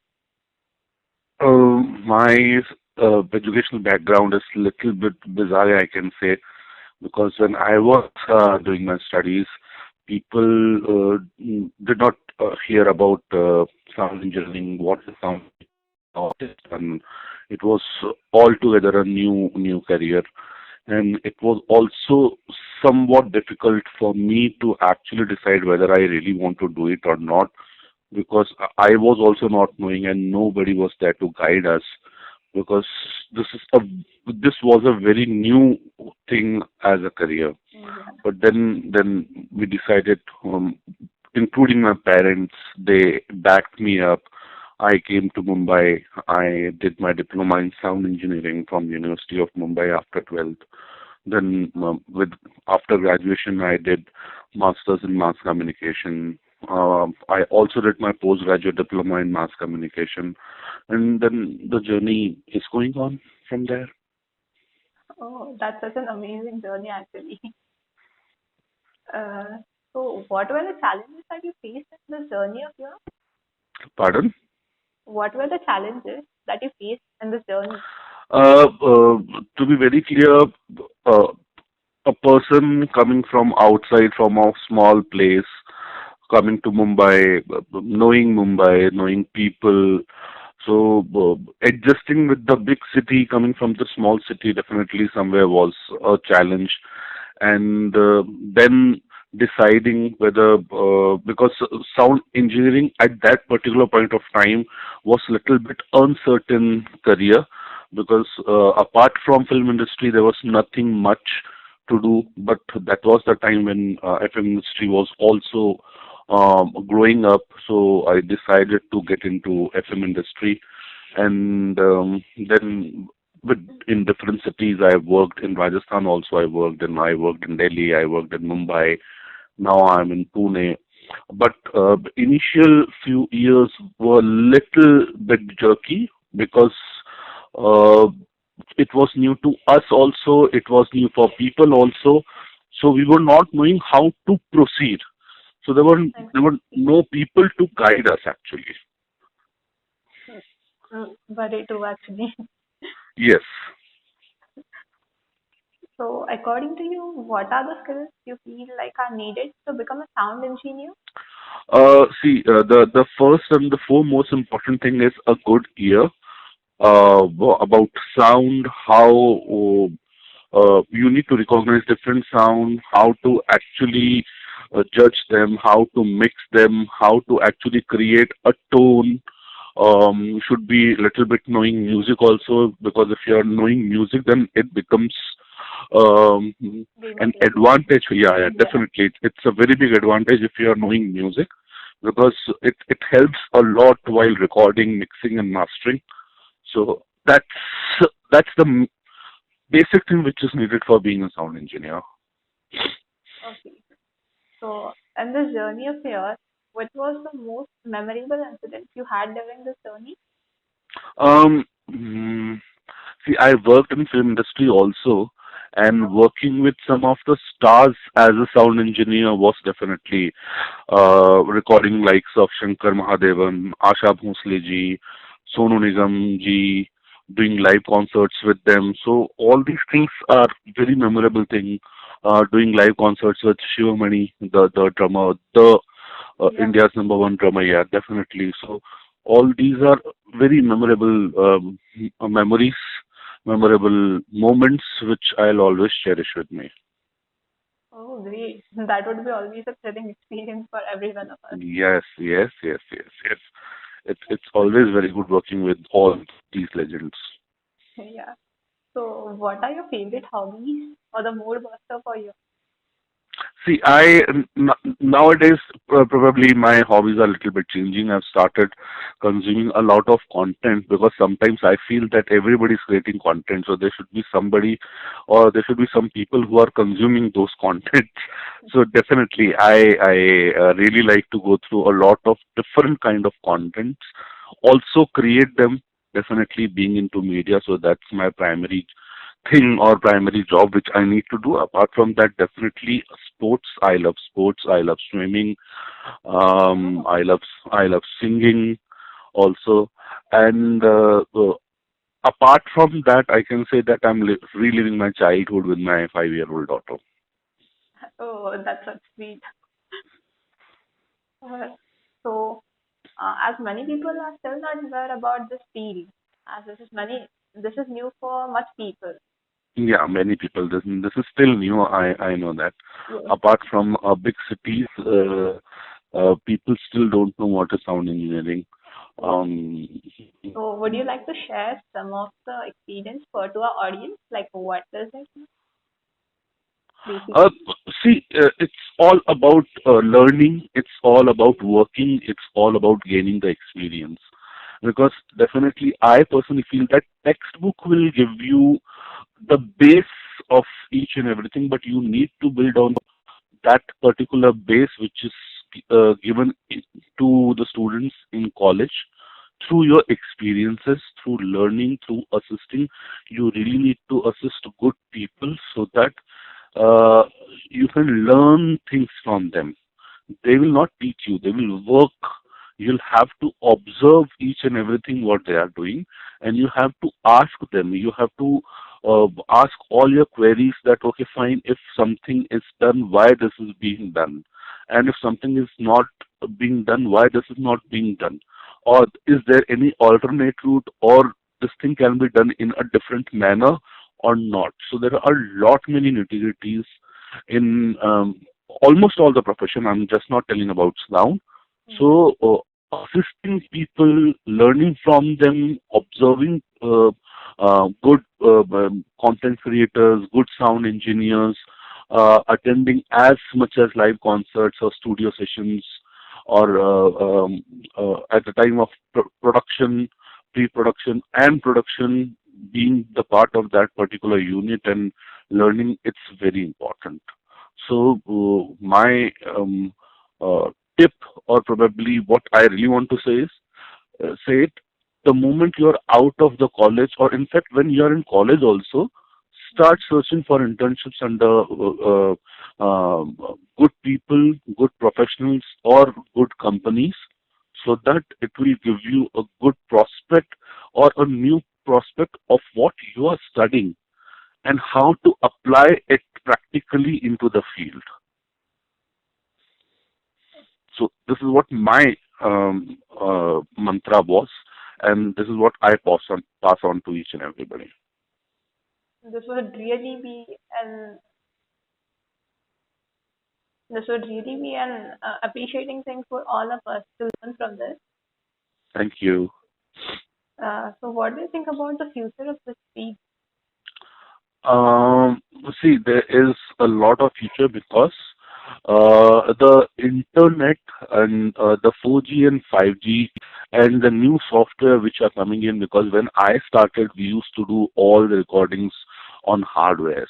But nowadays, if you have a laptop and if you have a sound card and you have a software and mic, so I mean, technology is making the things easier for the people, and there's a lot of scope because until there is entertainment, this field will always be there. Be it video, be it audio, be it content creation. The form of entertainment will change, but the basics will always be the same. And there will be requirement of all the people who are creating content. Okay. So, and the best thing is, nowadays the online courses also gives you a lot of insight. So Yeah. if a person want to learn, they don't have to go to institutes specially. They can be at their home, and online classes are also happening nowadays. So they can be at their place, they can learn the basics, and then they can start assisting people, experience the things, and then go ahead. So that is a scope. So there's a lot of scope, and there will be no less opportunity when we are going further. There will be a lot of opportunities. Very true. Thank you so much, sir, for all your insightful guidance. Well, thank you, Karishma. Thank you, Shrikant, sir. Getting to know your journey, your experience as a sound engineer, and the challenges you face, it's just truly inspirational. Well, now moving forward to something artistic. Next, on MIT World Peace University School of Media and Journalism's event on the World Radio Day, we have Yagya Mandalia, Avni Chitnis, and Janvi Pathak talking about dance. Thank you, Kritat. Hello and welcome to our podcast hosted by MIT World Peace University on the occasion of World Radio Day. I am Yagya Mandalia and leading this podcast with my friends Avni and Janvi. The topic which we are discussing today is cultural dance. Hope this will be a fun podcast. Hello, Avni. Hello, Janvi. Hello, Yagya. Hi, Agya. Have you ever performed any dance? I have actually never professionally trained any cultural or folk dance. Just 1 year I tried doing Kathak, but I couldn't continue going to the classes, so I left it. But the 1 year, the experience was really, you can say that it helped me. Not like I don't have an interest in doing dance and all, but it actually helped me in posture and poise and grace. It's our folk dance, especially India's all even starting from north to south, all folk dances are actually very graceful and have some meaning behind it. Maybe they might be like mime, or maybe they have paragraphs and songs like Garba, or like Kathakali, they have expressions, etc. But it really helps, to. Yeah, and if you do classical dance, it really shapes your body and it holds a stiffness which will help you in shaping your mind properly also. Yes, so actually, I have a different kind of experience with folk dance. So, mainly, I have not learned folk dances or cultural dances professionally, but we used to have these annual days during our school days. So, during them, we used to have dance performances like every school has. So, during that time, we used to do these Lavani and Garbha and Ghumar and Odissi dance and different kind of cultural dances, and through that I know a few cultural dances, folk dances. But my favorite, personally, I would say I am a Maharashtrian, and I know Lavani is our cultural dance, but my favorite is Garbha because you know doing it is very fun. Like Bhangra is also fun, I would say. Like everybody keeps jumping everywhere and everything. But my personal favorite is Garbha. Like it is a folk dance from Gujarat, as you know. It is dedicated to goddess Durga, and it is traditionally performed in as a couple in typical Gujarati music with maybe sticks also sometimes, but hands are enough. So yeah, that is my personal favorite folk dance, I would say. Yeah, the six one is Dandiya. I used to do Dandiya Dandiya. every Navratri function. Like even Lodi, I would say. Lodi में भी भांगड़ा वगैरह करते हैं लोग. They do encircle and do dance around it. So I feel that, when people come together as a whole, maybe as a family or friends or as a community, I would say, there are many dances that are hosted at community level also, like full society comes or full sector comes and they dance together. So that is more fun when people do it together. And I think so that India is known for togetherness. It teaches togetherness and teamwork also. We need a lot of teamwork in our cultural dances. Like if we perform Kathak, every expression and every posture also needs teamwork in it. Yes, like my sister, she used to learn Kathak, but she used to learn Kathak and she took proper training. And before that, after those 5 years of training or 4 years of training, there was a sudden difference in the way she looks towards life, her attitude, her posture, her grace, the way she even stands or even moves her hands. That makes a big change in you. And I think so. Dancing is a discipline. it is very disciplined. It teaches you discipline. It teaches you how to present yourself. If you Right. are a classical dancer, it really shows in your body that you have done something. You are trained classical dancer and all. Yeah, and like I was going to say, कि, Southwestern sports competition. So all the states came together and they had like a sports thing. So we had the first day and the last day. We had cultural dances of all states. So I took part in the Rajasthan one, Ghumar. It's like the process only, the music, the togetherness, everything was so good. I swear, I mean, Yeah, very and nice, very nice. Rajasthan's costume is also so interesting costume they wear. The It is very Yeah. intricate. yeah, jewelry and so many colors they have in their ghagra which they wear. It's really Also, amazing.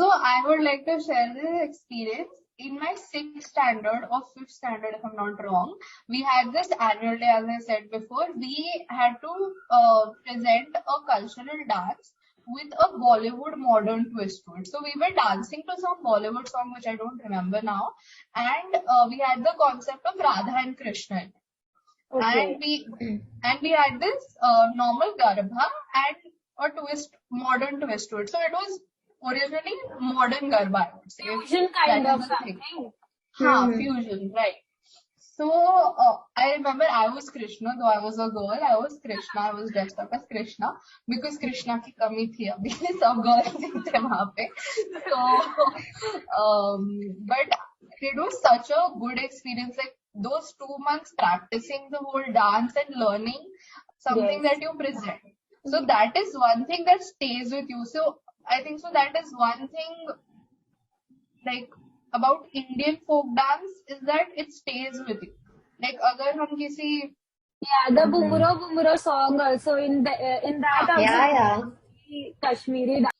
Yeah, I mean, what I think is folk dance keeps country's culture alive, you know. I think we get to know normally, like day to day life, may we don't usually show our culture to everybody. We are not ashamed or anything, but it's not possible to show it to everybody from which culture we are. But dances or even music, it actually keeps alive the culture of each state, and we have different cultures. So and yeah, also yeah. one thing is that every folk dance has its own significance. Like it is devoted to some goddess or god.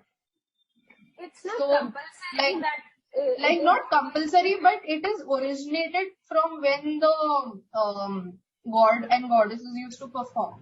So जब Yeah. भी कोई folk dance perform करता है, it is like whenever you visit any kind of ancient place, like if you visit a fort or a temple or caves, for example, वहाँ पे उनके walls पे these dances के stills they are carved on the of hands and like In Hampi also there's a temple, Vishnu Dev ka temple hai.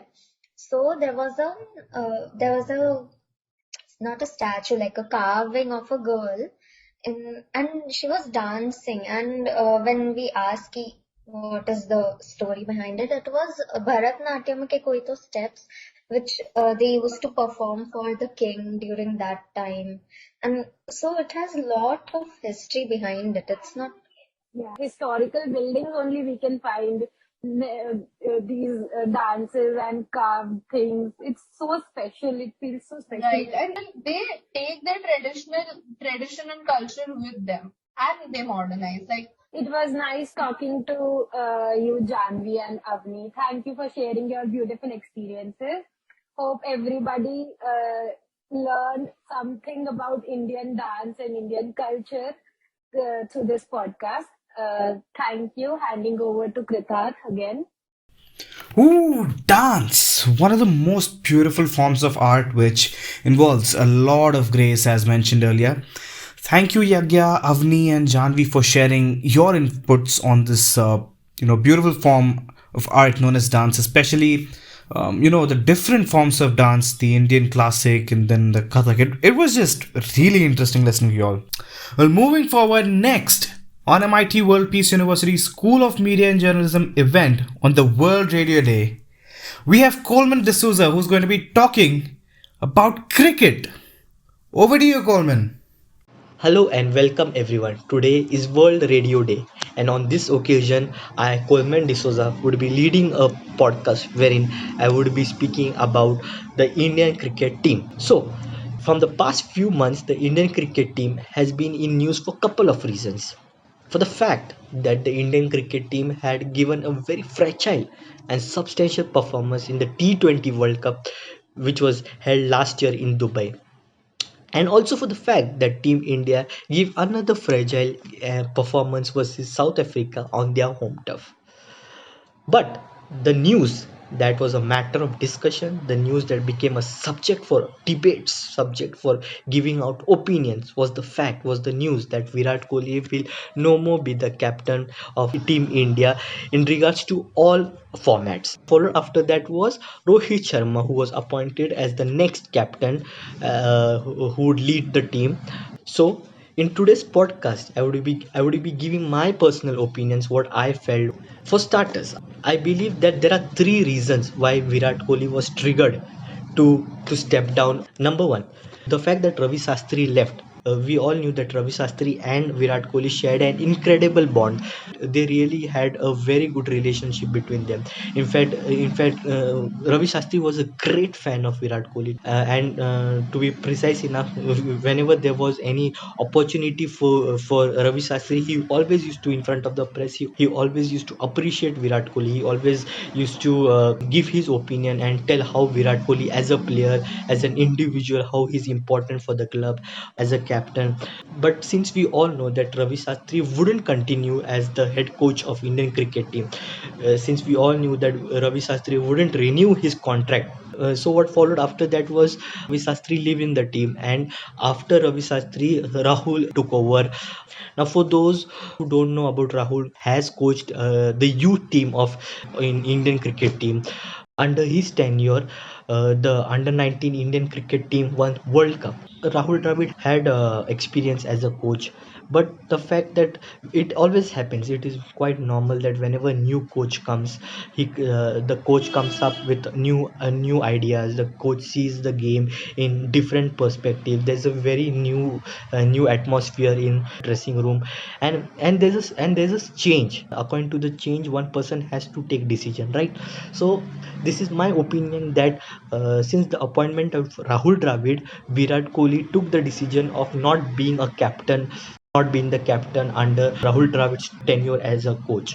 So that is one of the reasons. Second reason, what I felt, this has been discussed all over internet. This has been discussed among many people. The fact that BCCI and Virat Kohli weren't on the same page. And speaking about BCCI, Saurav Ganguly particularly was criticized for his decision. The fact that Virat Kohli was not told in advance that he will no longer be the captain of Team India. That somewhere down the line, really, Virat Kohli did not like it. He was very disappointed about the fact, and in fact he came up in front of the press, and he even, it was a very diplomatic answer given by Virat Kohli, but he let people know how he felt, and he was really disappointed by the fact that he was told last minute that he wouldn't be the captain of Team India.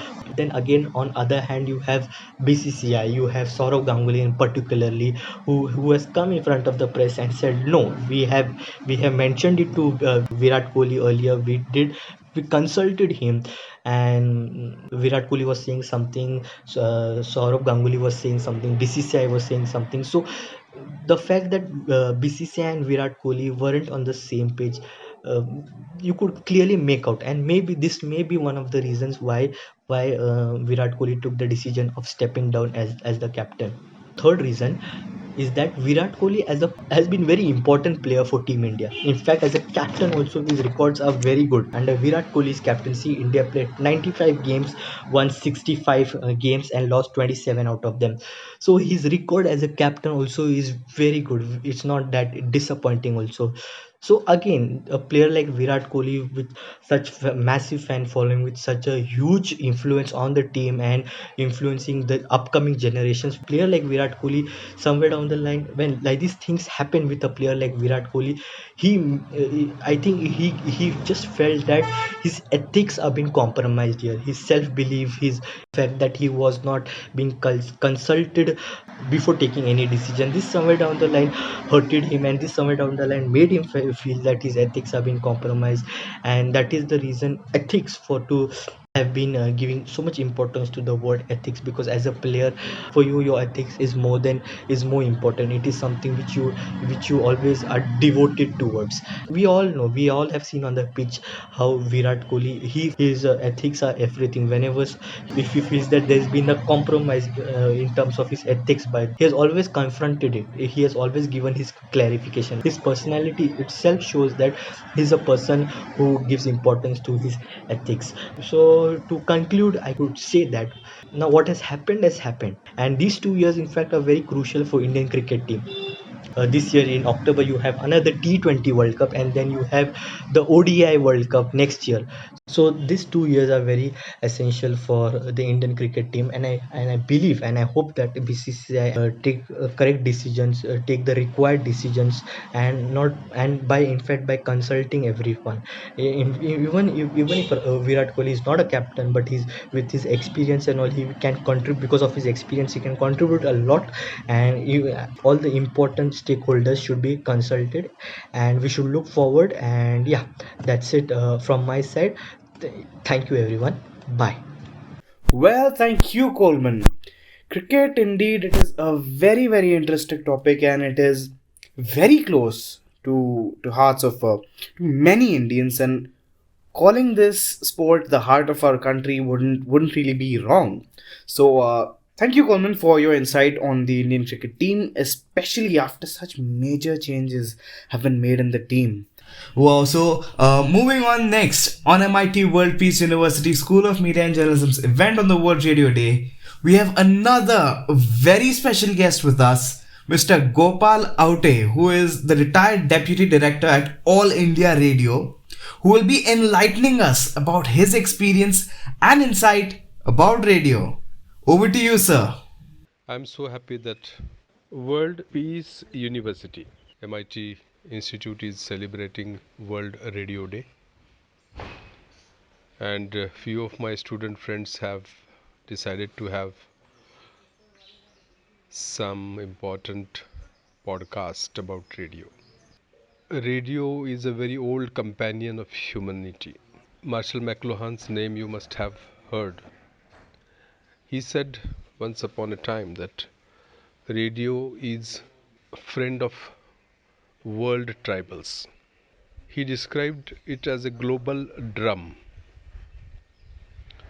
to awaken the society, to inform the listeners, to entertain the listeners. And with this motive only, worldwide small radio stations have emerged. And a small country like Japan has almost 300 stations silent. So far Indian context is concerned, we started organized broadcasting in 1927. It is almost 92, 93 years in India. And as on today, the technological development is astonishing. From shortwave, we have now come to podcast, internet broadcast. FM technology has created miracle.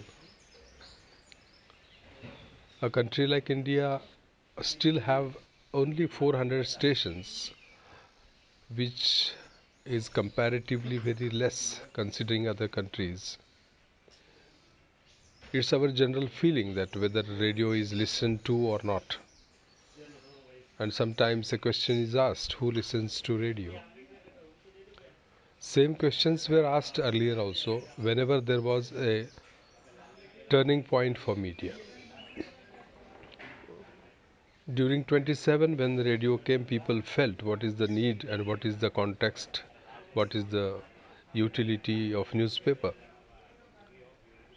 but newspaper increased more than 500 to 600 times compared to last 80 to 90 years. Few years after, during 65, black and white TV came to India, and people again asked what is the utility and what is the future of radio.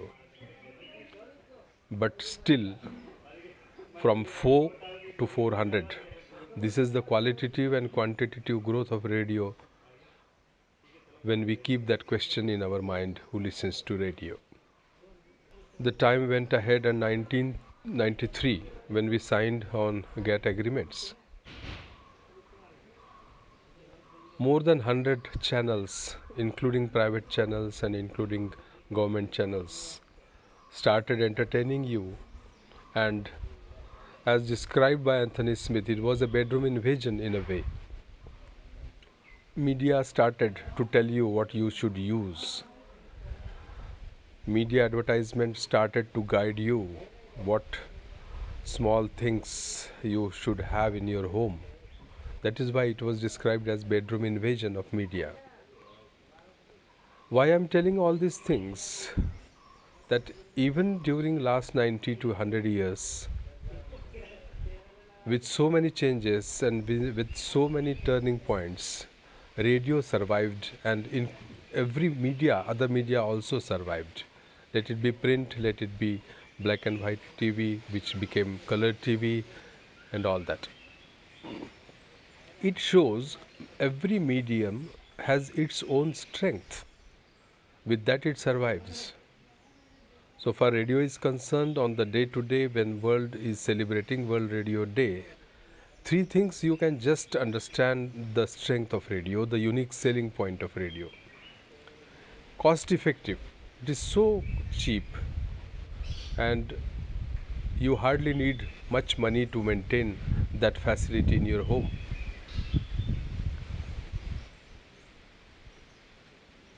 Very easy to transport.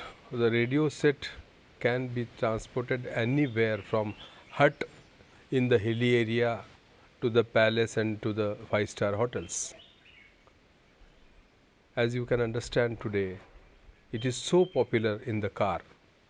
Car radio has become a fashion with FM technology, and to add now the DRM technology. It is proving that it is being friendly to the listeners, to the users, and people do feel that we must have some time for radio. A small example in the last I will give you is the popularity of Vivid Bharati. In almost all Indian cars and Indian telephones which carries the facility of a radio app where you can listen to any radio stations on your mobile, Vivid Bharati is so popular and it is duly listened. The recent example, when Lataji passed away, people were listening throughout the day Lata's song, Lataji's interview, and so many tributes to Lataji, and so many veteran artists talking and telling their memories about Lataji. It only shows that radio is not only survived, but radio is re-identified. Its existence has become more and more meaningful with crores of revenue it is earning today. It has crossed almost to 450 crores per year so far Akashvani is concerned, and so many other private channels they are also earning. To add to the figure, the community radio station has become a very popular concept in hilly terrains. In Northeast, community radio stations are increasingly popular because of the geographical conditions. Same is the case in some of the institute in Maharashtra, like Pune University, like Baramati, like Aurangabad. Community radio stations are taking a very good place in the life of students. For example, if a institute like MGM at Aurangabad or MIT in Pune, they have more than 10 to 12,000 students in the campus. So if every student has the facility of radio in his room, he can listen to the syllabus based programs definitely, and this medium in a way can help for a very good homework of the students. This is the fine picture I am telling you from the bottom of my heart, because I have worked with All India Radio for almost 37 years, and I have all faith and confidence that this medium is re-identified from quality point of view, from extension and wide reach point of view, and I am sure that you must have some time for radio in your life. Thank you so much. Thank you. Well, Gopal sir, thank you so much for educating us about the concept of radio by sharing the knowledge that you had, the experience that you have had, as the deputy director of All India Radio. It was truly, I would say, a blessing to have you here with us. Well, unfortunately, we have come to an end of this amazing, wonderful event of the World Radio Day. And I want to thank our Honorable Director, Dheeraj Singh sir, who thought of this amazing idea, and our respected teaching faculty, Chaitanya Shinkhede sir, Mithila Binewale ma'am, Sriju Vishwanath ma'am, and Vikas Pathe sir, who made this happen. I want to take a moment and specially thank RJ Ruhi sir, Gopal Aute sir, and RJ Shrikant Iyer sir.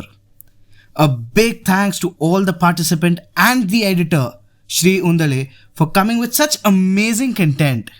Lastly, thanking the lovely audience who have been with us in our small attempt to celebrate, appreciate, and promote radio in our event for the World Radio Day. But mind you, this is just the beginning. For more such interesting events, stay tuned, because we here at MIT World Peace University School of Media and Journalism have plenty. Until then, stay safe, follow the safety protocols. Signing off, Krutat K. Kotnis from MIT World Peace University School of Media and Journalism.